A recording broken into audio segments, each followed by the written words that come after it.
bringing hope the world over. Hope Channel.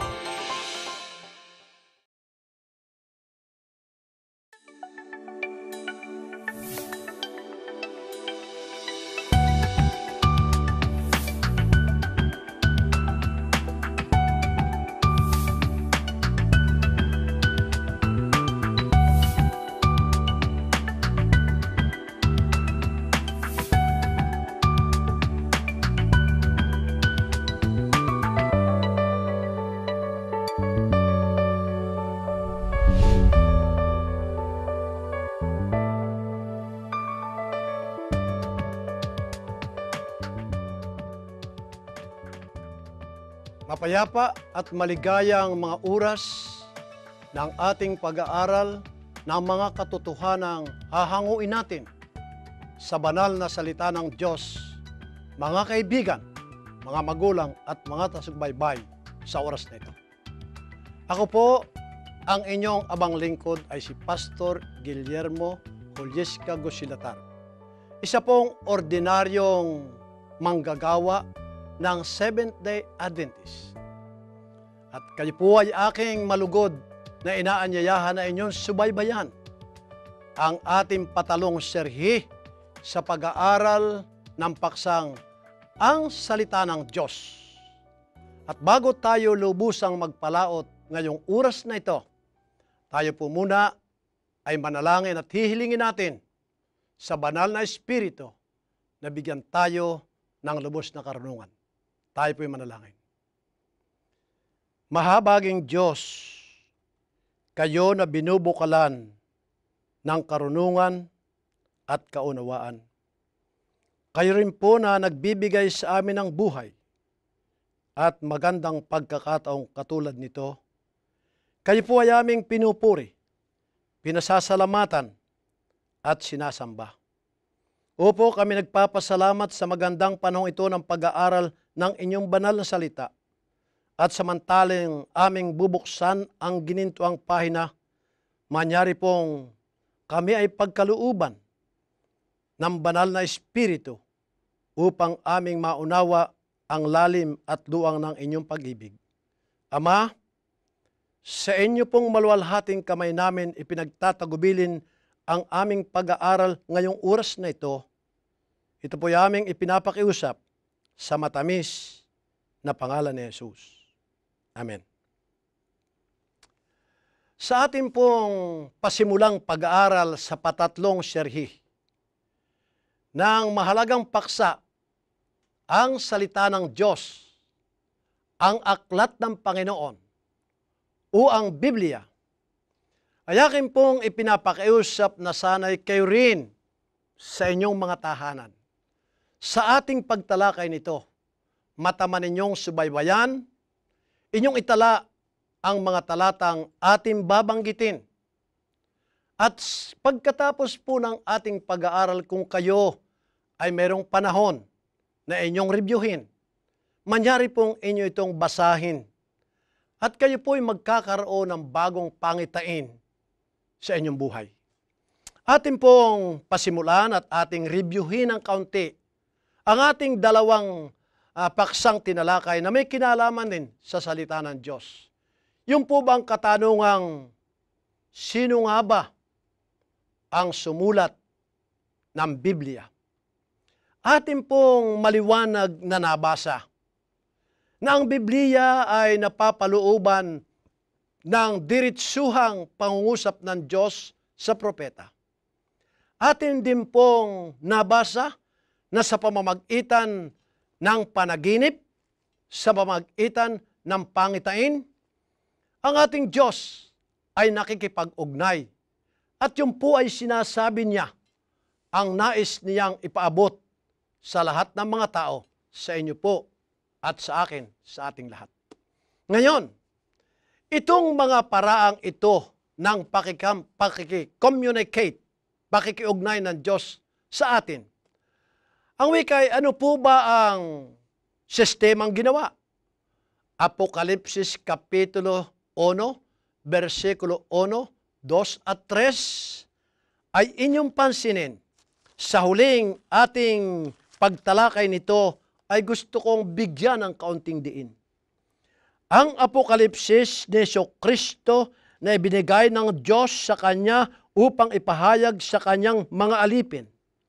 Sa makatuwid ay ang mga bagay na nararapat manyaring madali at Kanyang ipinadala at ipinaalam sa pamamagitan ng Kanyang anghel sa Kanyang aliping si Juan, na sumaksi sa salita ng Diyos at sa patutuo ni Jesucristo sa lahat ng mga bagay na nakita niya. Mapalad ang bumabasa at mga nakikinig ng mga salita ng hula at tumutupad ng mga bagay na nasusulat doon sapagkat ang panahon ay malapit na.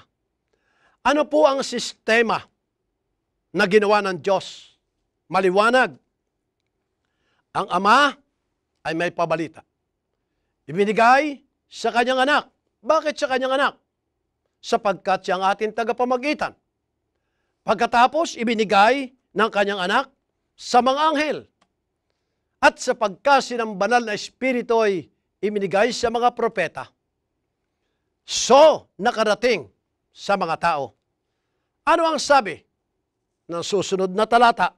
Mapalad ang bumabasa at ang nakikinig ng mga salita ng hula at tumutupad ng mga bagay na nasusulat doon sapagkat ang panahoy malapit na. Ano po ang ibig sabihin nito? Ginigiliw na mga taga-subaybay.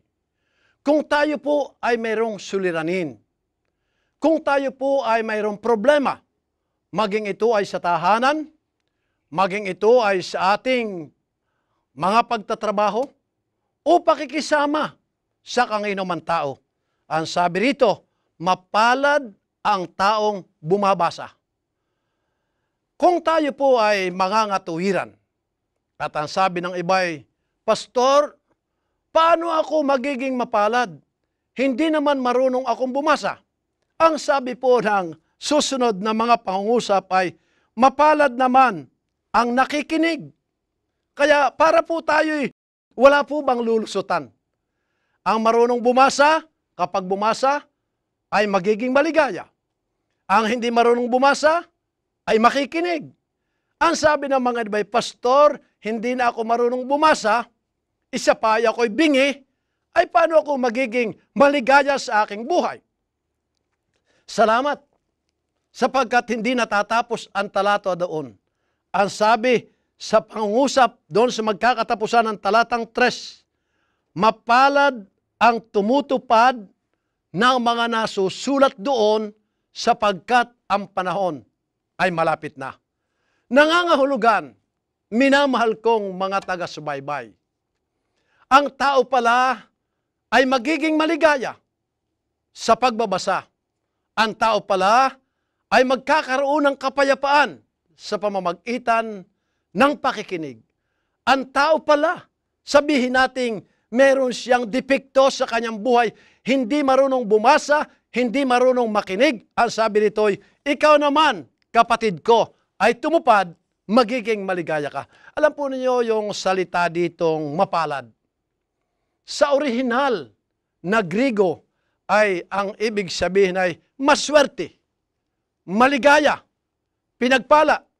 Kaya kung tayo po ay magbabasa, kung tayo po ay makikinig, kung tayo po ay tutupad, matutupad sa ating buhay na makasalanan, na tayo ay magiging maligaya, maibsan ang ating buhay ng mga pasanin, at tayo po, mga kapatid, ay maliligayahan.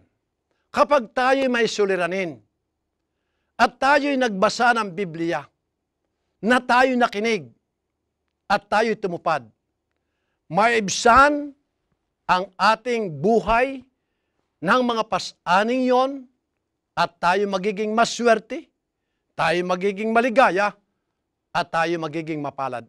Yun po ang kahalagahan ng salita ng Diyos sa ating mga makasalanan.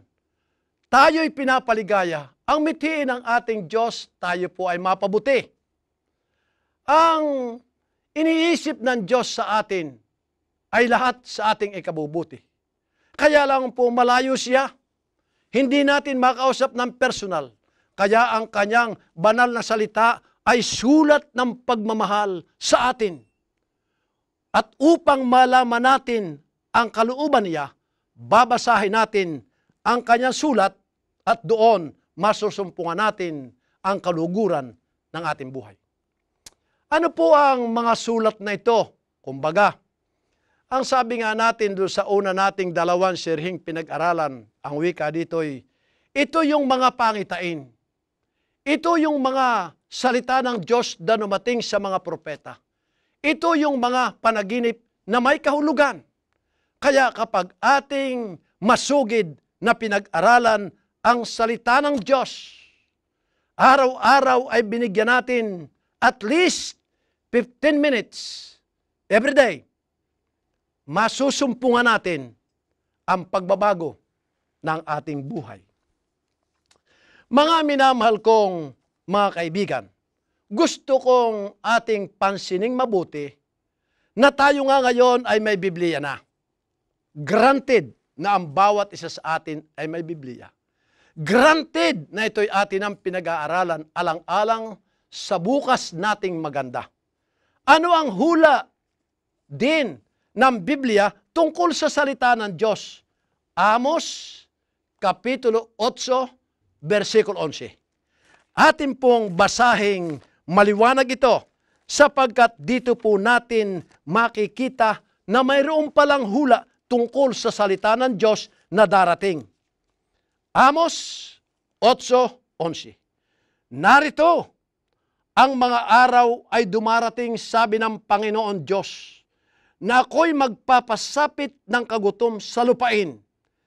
Hindi kagutom sa tinapay o sa kahawan man dahil sa tubig, kundi sa pagkarinig ng mga salita ng Panginoon. Narito ang hula, mga kaibigan. Kaya po mahalaga na atin ngayong samantalahin ang panahon na mag-aral. Ay bakit? Ang hula rito ay sa gitna ng kapayapaan, sa gitna ng karamihan ng ating sabihin nating magandang buhay. Darating ang panahon na magkakaroon ng kagutom. Ang wika, hindi kagutom sa tinapay, hindi kagutom sa uhaw na tubig. Ang wika dito ay, ito ay hula na tayo darating sa panahon na hindi na natin maririnig ang salita ng Diyos. Na ito pong Bibliyang ito'y aagawin at kukunin na sa ating mga kamay. At ang masumpungan tao na nag-iingat ito sang-ayon sa hula, darating ang panahon na nakataya ang kanyang buhay. Mga kaibigan, baka hindi po natin malalim na naiintindihan yung salitang kagutom. Kung kayo ay masinop na nagsusubaybay sa telebisyon, nagbabasa ng mga pahayagan, at inyong pinapansing mabuti ang nangyayari sa balat ng lupa, sa bandang kontinente ng Afrika, makikita niyo ang mga taong talagang mga payat, mga may sakit, at sila'y nangamamatay ng dahilan sa gutom. Opo, nakakahabag. Opo, nakakakilos ng ating puso. Bakit? Ay dito sa atin ay pagkakain tayo'y may tira pa. Ang iba nga ay napapanis kahit na nasa refrigerator ay napapanis ng dahilan sa madami tayong pagkain. Ngunit doon sa mga lugar ng kagipitan, doon natin maiintindihan ang salitang sasapit ang kagutom. Ang kagutom na ito ay hindi sa tinapay. Opo, kapag naalis na sa atin ang salitang ito ng Diyos, maaring mithiin natin siya sa atin nating mabuti. At ating hanapin kung saan tayo makakakita ng salita ng Diyos, makakasumpong ng salita ng Diyos. Na minsan ay atin lamang inilagay sa estante, atin lamang inilagay sa lamesa, at hindi natin binabasa. Darating ang panahon na tayo ay magnanais na bumasa, ngunit ito'y wala na sa ating mga kamay. sa panahong ito na naririto pa sa atin. Bakit hindi natin ito kung maaari ay memoryahin? Ilagay sa ating buhay at ating malimit na muni-muniin na ang Diyos ay Diyos ng pag-ibig. Ayaw niyang ang sino man ay mapahamak. Ang nais niya ay lahat ng tao ay manumbalik sa Kanya, magsipagsisi at iwanan ang masamang buhay ng sanlibutan. Lumakip na katulad ni Enoch. Sa paglakip niya ay siya'y lumakad na kasama ng Diyos hanggang sa masumpungan siyang sakdal na hindi na siya patikimin ng mapait na kamatayan at dalahin sa langit. Who knows? Sinong nakakaalam na kung tayong makasalanan ay magpapasilwang lumakad na kasama ng Diyos? Ang ating patnubay at ang ating giya ay ang salita ng Diyos. Nabanggit ko sa padalwa nating siring nakalipas. Yung isang babae na hindi nag-aral na masyado. Wala nga siyang degree, wala siyang PhD, wala siyang master's degree, pero sang-ayon sa ulat, siya po ang pinakamalaki at pinakamaraming mga pahina na gumawa ng libro. Sabi ko nga, sa Great Controversy, pamagat ng kanyang libro, ito po ay sinulat ni Ellen G. White. Ang Biblia, ang wika, ay ang hindi nagkakamaling patnubay ng buhay na ang sino man na ito ay mag-aaral, magsasaliksik at tutupad, hindi kailanpaman mawawala ang kanyang daan sa kalangitan. Halina mga kaibigan at tayo'y magbasa. Ipasya natin na hanapin natin ang tunay na daan ng kaligtasan. Marami ang mga tao na magsisipagbasa. Ika nga marami nagbabasa. Maraming marunong bumasa. Mabibilis. Ang nakakalungkot nga lang po ay hindi nakararating sa pagkaalam ng katotohanan. Ano kaya ang sikrito? Ano kaya ang sikrito? Sapagkat hindi talaga nila ninanamnam at hindi nila gusto yung kagustuhan ng Diyos. Ang hinahanap nila ay yung kanilang sariling kagustuhan na hindi po yun ang maaari. Sa pagsasaliksik, sa pag-aaral ng salita ng Diyos upang masumpungan natin ang tamang paraan ng kaligtasan. Sinabi ko na, kailangan pong alisin natin ang kasalanan sa ating buhay. If I regard iniquities in my heart, the Lord will not hear me. Ang sabi dito ay, kung aking iingatan ang aking mga kasalanan sa aking puso, ay hindi ako diringgin ng Panginoon. Sa madalit sabi, kung tayo ay mayroong kasalanang ginagawa, at tayo magbabasa ng salita ng Diyos, dangan na alam nating magbasa, ngunit hindi tayo makararating doon sa pagkaalam sa katotohanan. Merong mga taong nagsasabi, sapat na yung tayo'y makaalam na mayroon Diyos, sapat na tayo ay hindi gumagawa ng masama, basta't okay ang buhay. Basta tayo may pagkain, may tirahan, tama na. Mga kapatid, ang wika nga, kung yun lang ang ating inaasahan sa buhay na ito, ay tayo na ang kahabag-habag. Sapagkat ang ating Diyos mababasa natin sa banal na kasulatan, nang si Kristo ay malapit nang pumunta sa kalangitan, ay nagbilin sa kanyang mga alagad at kanyang sinabi ang mga pangungusap na ito na may pangako. Juan, Kapitulo 14, versikulo 1, 2 hanggang 3. Kunin ninyo ang inyong Biblia at atin pong basahin. Inyo pong sundan ako samantalang aking binabasa ang pangako ng Diyos sa kanyang mga alagad at sa atin lahat. Juan 14, 1, 2 at 3. Huwag magulumihanan ang inyong mga puso. Magsisampalataya kayo sa Diyos.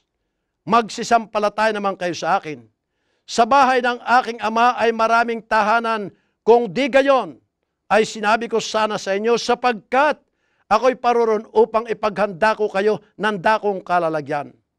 At kung ako'y pumaroon, at kayo'y maipaghanda ng kalalagyan, ay muling paririto ako at kayo'y tatanggapin ko sa aking sarili upang kung saan ako naroroon, kayo naman ay dumuon. Napakasarap namnamin ng pangakong ito ng Diyos. Sa kabila ng meron tayong sakit, sa kabila ng tayo ay merong karamdaman, sa kabila ng ating mga suliranin, narito ang Diyos. Sa kabila ng malaking kagastusan at ating mga pagkakautang ngayong oras na ito, ang pangako ng Diyos, huwag magulumihanan ang ating buhay. Saan natin masusumpungan ang pangako ito ng Diyos? Sa banal na salita niya. Kaya kailangan tayo ay mag-aral. Kailangan natin itong basahin na bukas ang ating puso. Bakit? Masusumpungan nating, ang Diyos pala na ating sinasampalatayanan ay siya ang tunay na Diyos. Siya ang lumikha sa atin. Siya ang tumubos sa atin. Pagkatapos, siya ang nagkakandili. Mga kaibigan, napakasarap na ating malaman na tayo palang mga tao sa ating abang kalagayan ay mahal na mahal tayo ng Diyos. Alam po ba ninyo na tayo 2 beses na kanyang pag-aari? Kanya tayong nilikha, and by His creative power, we belongs to God. By His creative power, then by His redemptive power, tayo po ay kasama rin ng Diyos. 2 beses tayong pag-aari ng Diyos. Meron niyang isang istorya Sa isang bukid, malapit sa dagat, merong isang pamilya na nagtayo ng bahay malapit doon sa dalampasigan. Sa katotohanan, kapag high tide, yung mga alon ay pumapasok sa kanilang silong ng tahanan. Gumawa minsan ang kanyang ama ng laruang bangka-bangkaanan. Yung maliit po bang bangka na hinihila. Tinalian ng tali ng magulang at sinabing, anak, ingatan mo sa paglalaro. Baka maputol ang tali. Ingatan mo. Kaya ang bata naman ay may galak na yumapos sa ama, hinalikan ng ama, at sinabing, thank you, tatay, sa iyong bangkabaang niyawa. At ang bata ay pumunta na sa dalampasigan, nagtatampisaw na hila-hila ang maliit na bangka-bangka. Ngayon, biglang medyo umalo ng malaki, at natali, ang tali ay naputol. Ang bangka ay naanod sa laot, ang bata ay umiyak.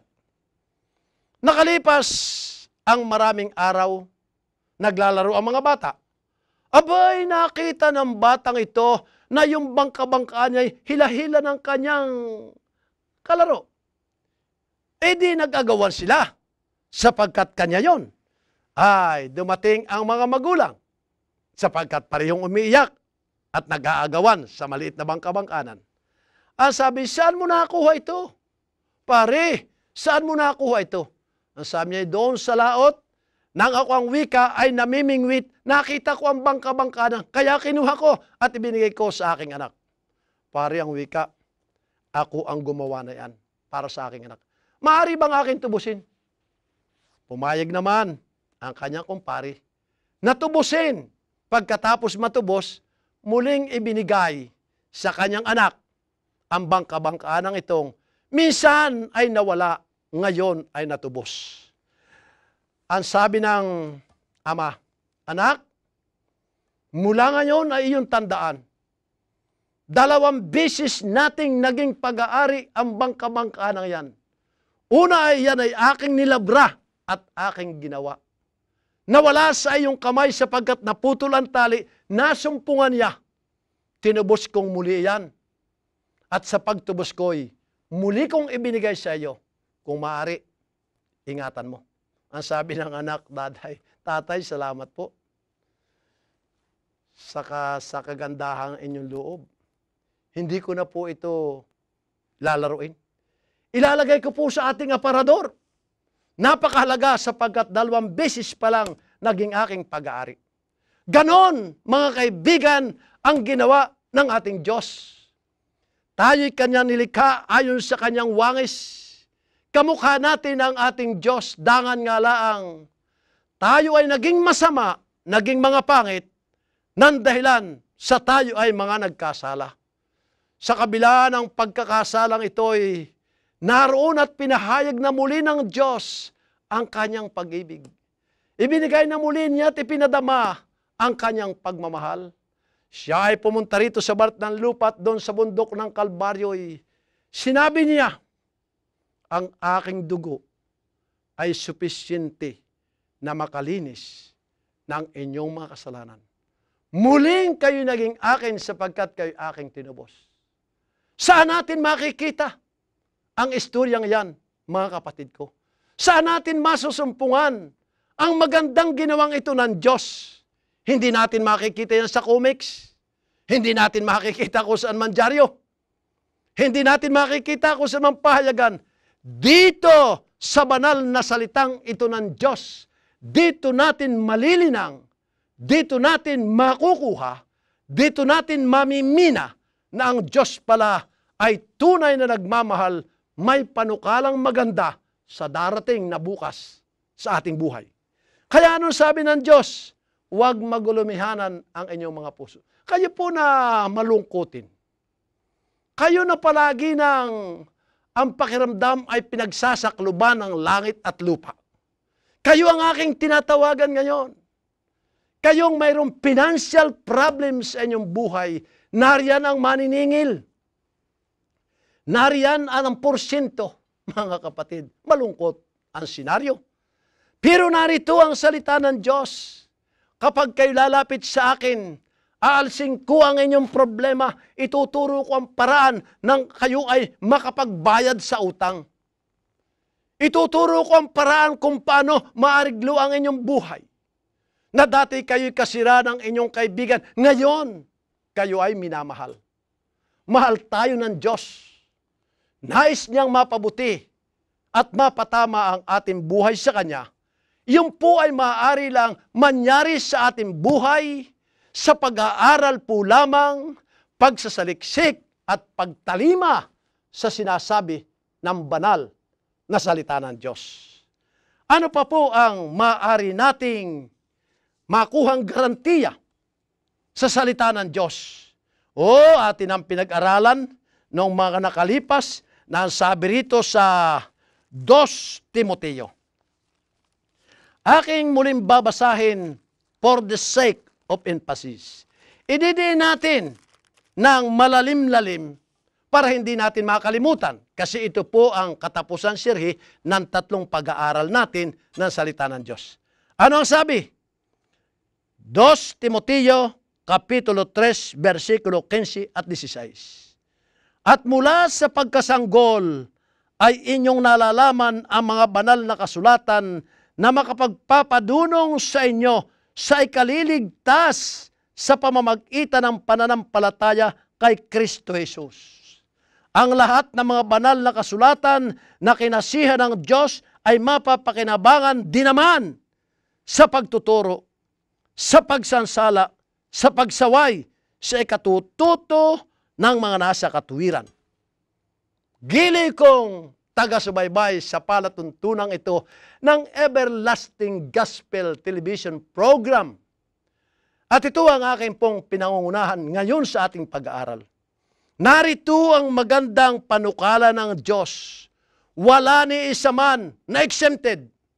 Lahat ay maaaring mag-aral ng salita ng Diyos. Malalaman niya ang daan at paraan ng tamang pamumuhay. Mga minamahal kong mga kapatid, marami ang nagsasabing, ako naman ay nagbabasa ng salita ng Diyos. Dito ba sa Biblia may buhay na walang hanggan? Wala po. Mabuti pa diretsuhin ko na sa inyo, baka magkakamali tayo ng doktrina. Hindi natin dito makukuha sa aklat na ito ang buhay na walang hanggan. Wala po itong pangako dito. Nakasulat lang. Ang tunay na kaligtasan ang tunay na buhay na walang hanggan ay na kay Kristo Jesus. Sa pag-aaral natin sa tilamsik na mga pangungusap at ginintuang pahina ng salita ng Diyos, ang ating masusumpungan ay si Hesus Kristo. Yun po ang nilalaman ng salita niya. Yun po ang talagang diwa ng Biblia. Pagkatapos na ating malaman na si Kristo ang laman ng Biblia, siyang utor, siyang laman ng Biblia. Dapat po lang tayo'y magpasakop sa Kanya, tayo'y sumampalataya sa Kanya, upang ang masaganang biyaya ng kalangitan ay mapasa atin. At doon tayo lubos na maliligtas. Ang Kanyang kamatayan sa cross ay everything to us. Iyon po ang kinakailangan natin. At iyon ay ating malalaman ang Kanyang sakripisyo sa pamamagitan ng pag-aaral ng aklat na ito. Ituturo at malalaman natin, tayo sasampalataya sa Panginoong Jesucristo, walang tao sa mundong ito na maaring makakilalang tunay at sumampalataya kay Jesucristo na wala ang Biblia, sapagkat ang laman ng Biblia ay ang pagkaalam natin sa Panginoong Jesucristo. Mga kaibigan, sa pagkaalam natin sa Kanya, sa pamamagitan ng pagsasaliksik, ibibigay niya sa atin ang Kanyang pangakong, opo, balang araw. Pagdating kong muli, ibibigay ko sa inyo ang aking damit ng katuwiran. Iyon po ang ating magiging uniforme pagpasok natin sa ginintuang kaharian ng langit. Isang malaking pribilehiyo sa ating mga makasalanan, sa ating mga naging pangit ng dahilan sa paggawa natin ng pagkakasala. Ang muli tayong likhain ng Panginoon Diyos. We will be recreated once again. Salamat sa liwanag ng sulat ni Mrs. White na sabi niya, sa muling pagdating ng Panginoon. At yun naman ay nasa sa Biblia. Darating siya. At tayo'y Kanyang bibigyan ng regalo. Alam po ninyo, gusto kong idiin ngayon na pagkatapos nating maalaman na si Kristo ang lahat at lahat sa ating buhay sa pamamagitan ng pagsasaliksik ng salita ng Diyos, meron siyang ilang sorpresa sa atin na masugid na magsasaliksik ng Kanyang salita at susundin ang sinasabi rito.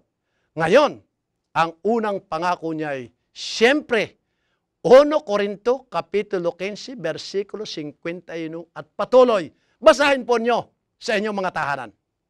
Ano sabi riyon? Huwag ninyong ipanggilalas ito. Darating ang oras na ang inyong katawang may karupukan at may kamatayan ay papalitan ko ng isang katawang makalangit at wala ng kamatayan. Aba, mga kaibigan, sa panahon ito, kahit na anong ganda mong lalaki, kahit na anong ganda mong babae, sa pagdaan ng panahon, mga kapatid, ikaw ay magkakaroon ng mga depekto sa ating katawan. Lumuloy-loy ang ating mga balat, ang ating buhok, pasensya na, ay manlalagas. Ang ating katawan ay magkakabukol-bukol at tayo'y magiging tira-tirahan ng sakit at ng kulani. Ano man ang ating gawin sa buhay na ito ay babagsak tayo sa ganong malungkot na kalagayan. Ngunit, ang pangako ng Diyos na nasa sa Kanyang banal na sulat, huwag ninyong ipanggilalas ito. Darating ang araw, bibigyan ko kayo ng katawang hindi nakukupas. May kaibigan ako at aking kaeskwela sa kolehiyo. Nang minsan ay ako'y kanyang itinulak at yung pala ay nasa likod ko. Eh, sabi sa akin, uy, kaibigan, narito ka pala. Sabi, oh yeah, yes. Saan ka galing? Ay sabi ko, dyan lang sa Amerika. Ay, parito kang wika. Partner, yung iyong mukha ay kumukupas na. Nagkakaroon ng mga wrinkles. Gusto mo? Gagawin ko yan. Sabi ba, maganda yon. Maalis ang aking lahat ng kulubot ng mukha, pati liig. Sabi ko, magkaano naman, friend? Sabi ko, hindi. 175,000. Pwede na ang 150,000. Pero sa pagkatiyaki kaibigan, kalahati na lang. Ang sabi ko, pwede bang 50,000 na lang? Sabi, mapag-uusapan natin yan. Ang puntos ko rito kung bakit aking sinabi, ay sapagkat ang pagbabago ng ating anyo, ang ating ilong na pango, gusto nating mataas, abay kwarta. Malaking kwarta. Ngunit ang pangako ng Diyos sa pagdating niya, sa mga lapap ng langit kung atin ang mapagmamasdan siya, ang lahat ng kapintasan ng ating katawan ay babaguhin ng Diyos at bibigay ang hindi na maaaring kumupas. Isa pa lang na pangako ng Diyos. Ang padalawa, yung pong sinasabing, ako ang magiging Diyos niyo at kayo ang aking magiging bayan at hindi na tayo maghihiwalay. Eternal fellowship with God, we are going to have it when Christ shall come. Napakasarap. At ito po ay ating maaring bigyan ng halimbawa. Doon po ba sa mga dalaga at binatang magkasintahan? Bakit sila sa kanilang date, sa kanilang paghahalik, sa kanilang pagyayakapan, bakit po kahit kagatin ng langgam ay walang alintana? Sapagkat naroon po yung sarap ng buhay, the fellowship together. They are together talking with each other at yung pong linamnam ng buhay na yon ay anino lang ng linamnam na tunay na inihahanda ng Diyos sa inyo at sa akin, masusumpungan natin sa pag-aaral ng salita ng Diyos. Padalawang sorpresa. Ang patatlong sorpresa, mga minamahal kong makaibigan, ang wikay, ang langit na bayan. Ibibigay sa atin ng Diyos ang langit na bayan. O ilan sa inyo ngayon, mga kaibigan, ang walang tahanang sariling katulad ko, na mula na nang ako ay matapos sa kolehiyo, nagpasimula na akong umupa sa aking tahanan. Pagod na sana ako ng kaupa, pero lang magagawa. Sadya yatang kapalaran kung hindi ako magkaroon ng bahay. Marami din katulad ko. Pero ang sabi ng Diyos, huwag magulumihanan ang inyong puso. Kayo ay pinaghahanda ko ng tahanan sa kalangitan. Ibibigay ko sa inyo ang langit. Ang langit ang ating tahanan. Saan natin masusumpungan ang pangako nyo? Sa banal na salita ng Diyos, ang langit ang ating tahanan. Ang katapusan. 4 lang namang nalalaman kong pangako ng Diyos. Sorpresa sa ating patuloy na magbabasa ng salita niya. Ibibigay ko sa inyong wika ang buhay na wala ng katapusan. Ang mga scientist ngayon, ang mga dalubhasang mga nagdi-discover sa science, nakagawa na ngayon ng tao. Naroon ang laman, naroon ang buto, naroon ang buhok, naroon ang kumikisap, lahat ay naroroon. Ang wala lang, mga kapatid ko, ay buhay. Hindi kailanpaman magagawa ng tao na gumawa, lumikha ng buhay. Ang Diyos lamang ang maaaring magbigay. At ang ibibigay na ito ng Diyos ay hindi pansamantala. Hindi 50 anyos, hindi 75 years old, hindi 100 years. Ang ibibigay ng Diyos ay buhay na wala ng katapusan. Meron akong kaibigang pastor. Ang sabi sa akin, pastor, pareho kaming pastor, iba lang ang kanyang denominasyon, pero kami magkaibigan. Ang sabi sa akin, papagsermonin mo naman ako sa kapilya mo at ikay magsermon. No problem. Barito ka tayo magkaibigan. Ang isisermon ko ang wika sa iyo ay, ang paborito kong sermon, ang buhay na walang hanggan. Sabi ko, okay, go! Doon sa ganong pizza, ikaw ang magsisermon. So nagsermon siya. Ang wika niya, tinanong ako ng aking isang miyembro. Ang sabi siya kay Pastor, mula nang ikaw ay maging aming church pastor, ang iyong isinisermon ay buhay na walang hanggan. Gano'n nga baga kahaba ang buhay na walang hanggan? Sinabi ng pastor, ganito, ang buhay na walang hanggan, ang wika ay, pumunta ka mamaya sa gitna ng dilim. Bilangin mo ang lahat ng mga bituin at pag nabilang mo, ilagay mo sa computer mo. Pagkatapos ang wika, bilangin mo naman ang lahat ng maliliit na mga buhangin sa dalampasigan. At pag nabilang mo, ilagay mo ang wika sa iyong computer. Yung ginagamit nating basong maliit sa communion. Kunin mang wika yun, kapatid. Pumunta ka sa Pacific Ocean at pagkatapos ay limasin mo ang tubig at ilipat mo sa Atlantic. At pag natuyo at naginang ilang ang dagat Pasipiko ng katatakal mo, sasabihin ko sa iyo, iyong ilagay kung ilang beses at dami ng malilit na basong tubig na nailipat mo ang dagat Pasipiko. Mga kapatid, sumahin mo ang wika at pag nasuma mo, malapit nang magpasimula ang buhay na walang hanggan. Saan natin makukuha ang mga pangakong iyon ng Diyos na ito'y magiging kaaliwan natin sa ating buhay?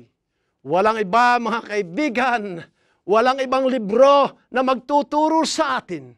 Walang ibang aklat na maghahatid sa atin sa napakahalagang mga pangakong sorpresa ng Diyos sa ating mga kasalanan. Masusumpungan lang natin sa banal na kasulatan. Ang salita ng Diyos, ang liwanag at ilaw sa madilim na landas ng ating buhay. Sa ating pagtatapos at bago tayo manalangin, mga kaibigan, naalala ba ninyo nung panahon ng mga gira nung unang panahon, ang pangalan ay General George Lloyd? Kasama niya ang kanyang mga sundalo nang siya ay dumating doon, ang wikay, the road of no return. Ang sabi ng mga sundalo niya, General, anong ating gagawin? We cannot go forward sapagkat karagatan wala tayong bangka. Hindi tayo makapupunta sa kaliwat sa kanan. Nariyan ang talampas na bangin. Nariyan ang mga hayop na lalapas sa atin. And we could not go back because sa ating likuran nariyan ang di mabilang na mga kaaway natin. Tayo mamamatay. Anong sabi ng general? Hang on, soldiers. Be of good courage. Yes. Hindi tayo makapapasok at makapagpapatuloy sapagkat dagat. Hindi rin tayo makapupunta sa kaliwa at sa kanan sapagkat tayo mamamatay sa mga kagat na makabandag na mga hayop. Hindi nga tayo makababalik sapagkat nariyan ang mga kaaway natin. Friends, ang sabi niya, our only way is up and our only hope is God. Sa oras na ito ay akin ding sasabihin sa inyo, malaki ang ating problema, madilim ang bukas. Tumataas ng tumataas ang gasolina, bumababa ng bumababa ang ekonomiya, opo, lahat ng sangay ng ating buhay ay problema. Ngunit mga kapatid, sang-ayon din sa general, ang masasabi ko sa inyo, yes friends, our only hope is the Bible and our salvation is our God. God bless. Ang masagana nawang pagpapala ng Diyos ang sumainyo at sumaakin at sa ating lahat sa patuloy nating pagsasaliksik ng kanyang banal na salita. Atin pong sisilyuhan, tatatakan natin ang ating pag-aaral ngayon ng ating panalangin. Halina po at tayo ay yumukod, ipikit natin ang ating mga mata saan man tayo naroroon at tayo po'y mananalangin. Dakila naming Diyos, Amang banal na mahabagin, lubos at lubos ang aming pasasalamat sa magandang panahong ito na inyong ibinigay sa amin. Nakapag-aral kami ng inyong banal na salita. Amin pong nakuha sa pagkasi at tulong ng banal na Espiritu ang inyong mga pangako sa amin. Amin pong sinasampalatayanan iyon, mahal na Diyos. At ngayon po ay aming inaangkin. Ingatan po niyo kaming mabuti sa inyong maluwalhating kamay, na anuman ang mangyari sa aming buhay, sana po ay kami nakakapit sa inyo sa pananampalataya. Patawarin po niyo kami sa aming pagkukulang at tulungan niyo kami sa aming mga kahinaan. Kayo po ay aming pupurihin. Kayo po ay aming luluwalhatiin. Kayo po ay aming sasambahin. Iligtas lang po niyo kami sa matamis na pangalan ni Jesus.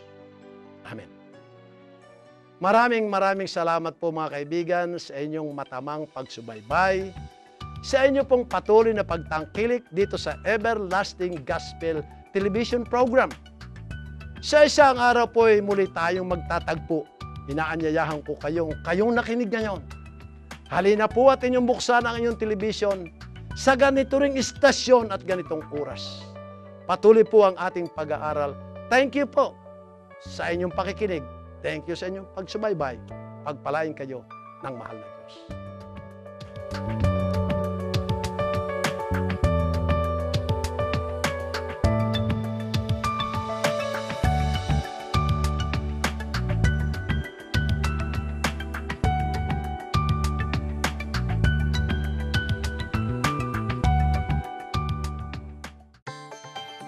Bringing hope the world over. Hope Channel.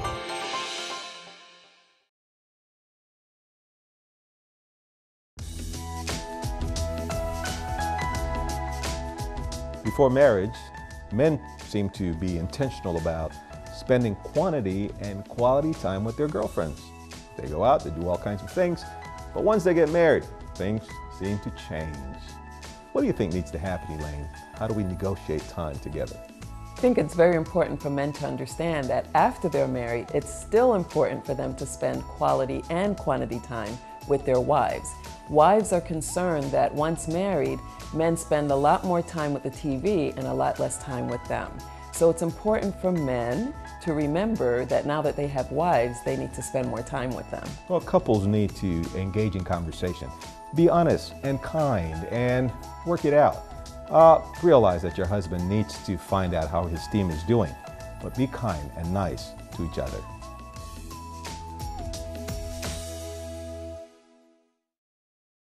Hope Channel, the official television network of the Seventh-day Adventist Worldwide Church. A global network with 9 satellites, 2 uplink centers, and 7 individual channels. The Hope Channel Network ministers full-time in 9 languages, 24/7, to every kindred, nation, and tongue, reaching the world's 7 billion through more than 400 cable TV networks, more than 150 television stations, satellite broadcast, and the internet. In countries closed to Christianity, in crowded cities, to people hostile to the gospel, to your family, neighbors, and friends. To learn more about Hope Channel's exciting ministry or to order a Hope Channel dish, call 1-888-393-4673 or log on to www.hopetv.org. You can also write us at P.O. Box 4000, Silver Spring, Maryland, 20914, USA.